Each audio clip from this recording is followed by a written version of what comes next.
Hi all, it's Jan of the Jan Files. I hope you will subscribe to my YouTube channel. I'm going to try to make this as tight as possible, but I've got a few things to talk about today. The first is the Iran war. Couple things. One, we indeed are responsible for bombing with a Tomahawk missile the girls' school in Iran on the first day, where we killed over 165 people, most of them girls from the ages of 7 to 12. My opinion, given the fact that we have satellite images which are really clear, we did this deliberately. I don't know what else the explanation is, and we got caught. Trump and Hegseth are stupid enough to think we wouldn't get caught. We got caught. And yes, it is my belief that it was absolutely deliberate. I mean, yes, they are incompetent, but usually the people executing these kinds of things are not. So that horror is ours to own, in my opinion. And secondly, what has happened is Patel has fired 12 FBI agents from a counterterrorism group called CI12. He fired 12 of those agents because they had participated in the document case at Mar-a-Lago. That was part of what their group does. But what they're really not known for, but really in terms of what they do, is their focus is on, hold your breath, Iranian terrorism. So he just fired people that were experts in Iranian terrorism. I got no words, folks. I mean, the level of incompetence, stupidity grows with each goddamn day. Okay? So, and thirdly, I do not believe that we are fully aware of all the casualties that have happened to American soldiers. I think we're lying. Again, that's my thought. That's my opinion. You can disagree with it. I don't have any proof for that. I just have instinct and things often on the outside. Sorry, that was my dog. But that's my thoughts on that. Now, the Epstein files. Now, the first thing I want to talk about is what I think is a little bit of hope. And why I think that is because it seems to me that maybe the thing that I have been saying will save us, which is whistleblowers, people coming to the table from the FBI or from the DOJ who are aware of what has happened and finally are willing to step up and call it out. Now, this may not be a big deal to most of you, but I think it's at least another step in the right direction, which is Julie K. Brown, who wrote The Perversion of Justice, which was all about Epstein, who wrote the investigative articles for the Miami Herald that literally led to him being indicted. Also wrote a piece last week saying that her and another reporter were able to confirm with a DOJ source that the girl who she wasn't a girl. Well, the woman who met with the FBI 4 times, they just released those 3 times, those the records of the 3 times last week, who met with them, was credible. That they wouldn't have interviewed her 4 times if she wasn't. They found her credible, folks. And the 4th time she met with them, she would basically threw up her hands and said, "What's the point?"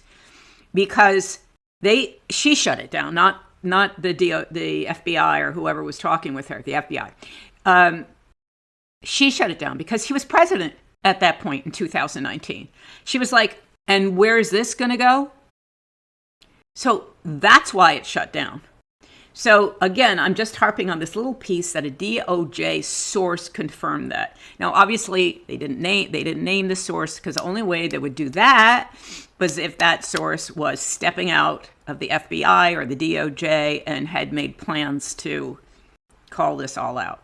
But anyway, I'm going to take hope where I can get it. You may disagree with me, but I think it's at least a step in the right direction. And finally, okay, so this is going to be a little convoluted. I have talked about this before, but many of you may not have heard of it because you're new to the channel. So I'm going to go over some information that I have gotten, researched, etc., and ask you what you think. Okay? So what question I think we all have in our mind? We have lots of questions about Epstein, right? But one of the ones is, how did this start? Is this an anomaly? Is this part of a bigger picture? Has this been going on for years?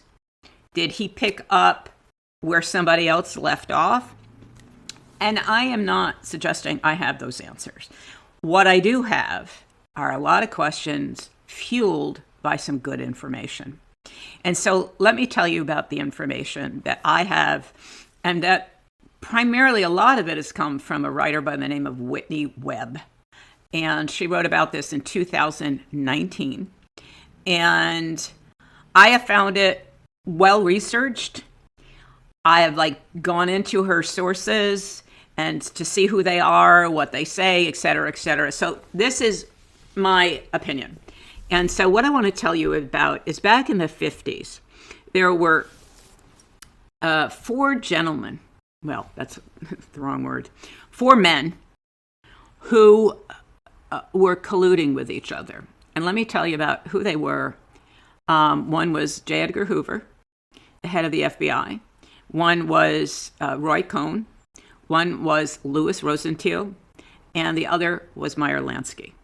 So if you know, I don't know if you know who these people are, but I'm going to go. I already said Hoover was the head of the FBI at the time. Louis Rosenthal was the largest distributor of alcohol in the United States. He came up from bootlegging. And then Meyer Lansky was head of the Jewish mob. Very, very, very powerful person. Actually never went to jail. Powerful person for decades. And Roy Cohn. Roy Cohn was the mentee of J. Edgar Hoover.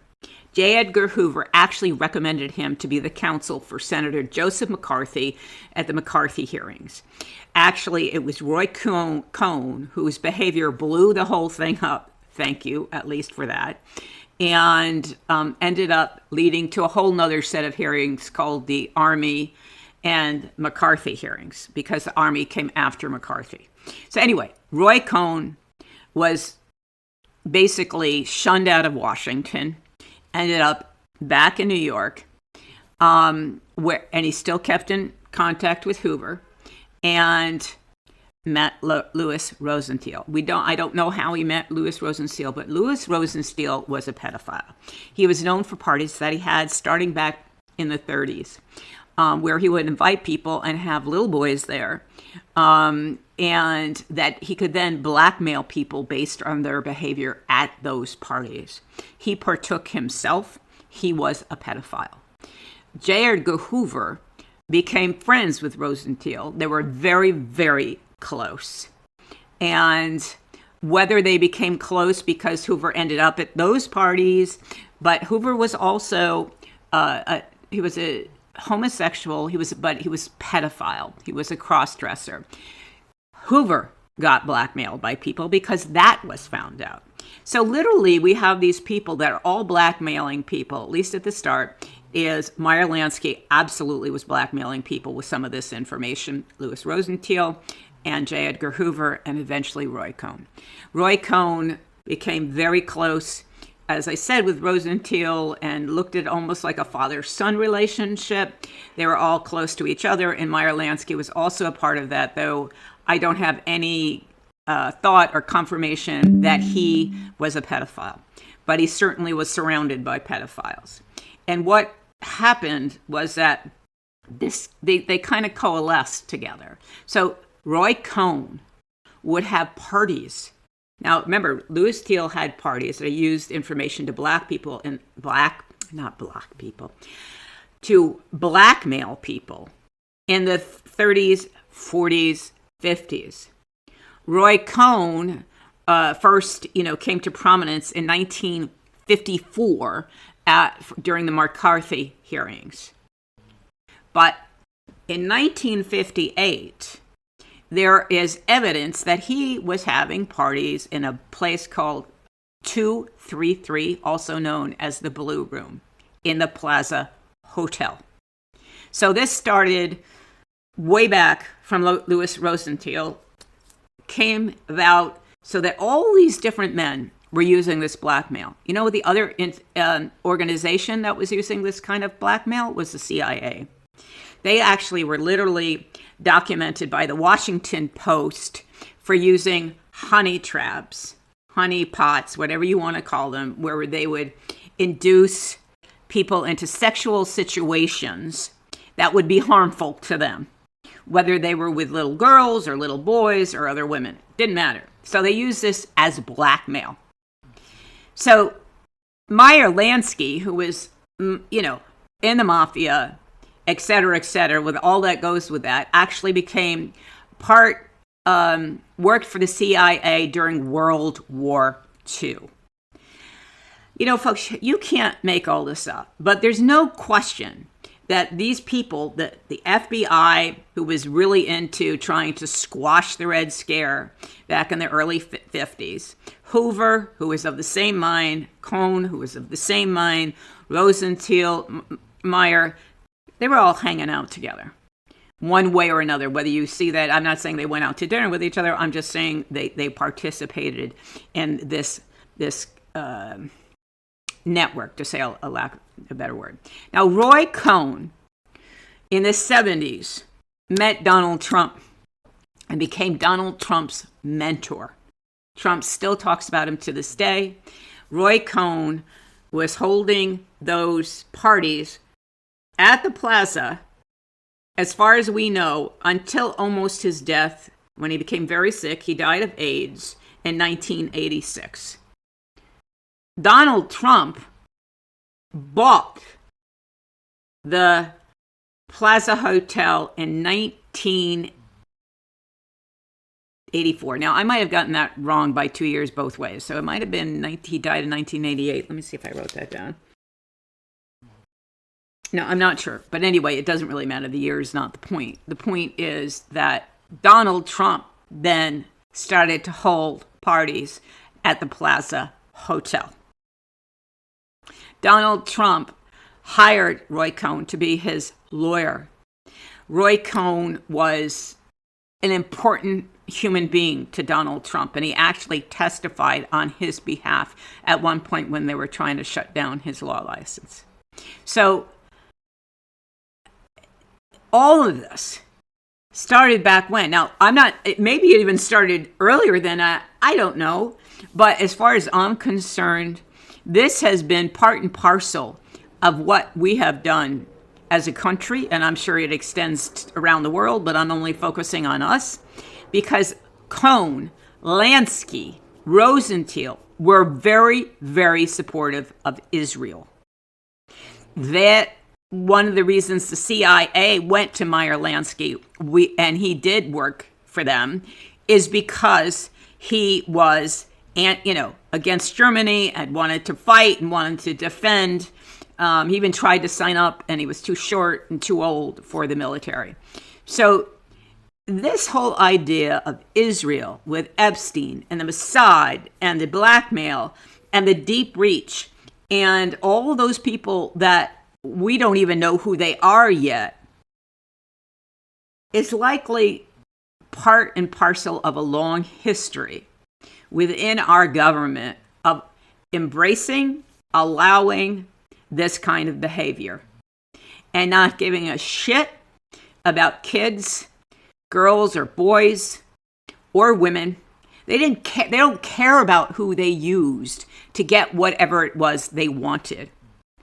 And we have a huge problem, folks, because we're going to have to break that all up.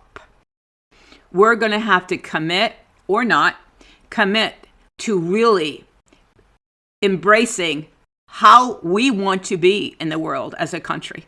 We can see now we're a disaster. We're a complete and utter disaster. Our behavior in the war, the places like England only have 32 more days of diesel fuel left. Australia doesn't have much more time. So once all their resources of diesel and gas, whatever, go, what the hell do you think is going to happen to the world's economy? So I'm going to stop there. Think about it. Ask me questions.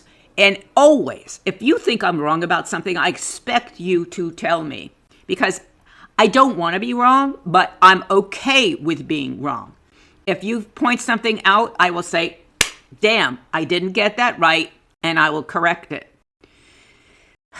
We're in a lot of deep shit here, but I did give you a little piece of hope, and I gave you a little bit more information about what may be entailed in the Epstein files and all that goes with it. Take care.